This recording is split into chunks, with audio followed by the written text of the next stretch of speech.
సత్యం ఏదైతే ఉందో అది శివమై వెలుగొతుంది. ఆ శివమే ఈ సృష్టిలో, చరాచర సృష్టిలో సుందరమై, ప్రతి అణువున సుందరమై వెలుగొందుతుంది. అందుకే సత్యమేవ జయతి అని మన పెద్దలు మనకు తెలియజేశారు. సమస్త గణాలకు అధిపతి అయిన ఈ గణనాథుని మనము ఎంతో భక్తి శ్రద్ధలతో పూజించుకొని నిమజ్జనానికి వచ్చాము. మనలో ఉన్న షట్చక్రాలలో ఈ గణాధిపతి ఏడున్నాడంటే మూలాధారంలో ఉన్నాడు. మూలాధారంలో ఉండి మనకు ప్రేరణ జరుగుతుంది ఈ గణాధిపతి పూజించడం వల్ల.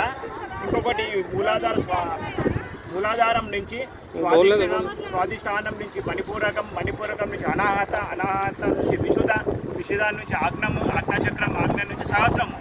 ఈ సహస్రంలో శివుడు శివలింగ రూపంలో ఉన్నాడు, బ్రహ్మస్వరూపము. ఈ శివుడే మధుబ్రహ్మ స్వరూపుడు శివలింగాకారంలో గురుస్థానంలో ఉన్నాడు.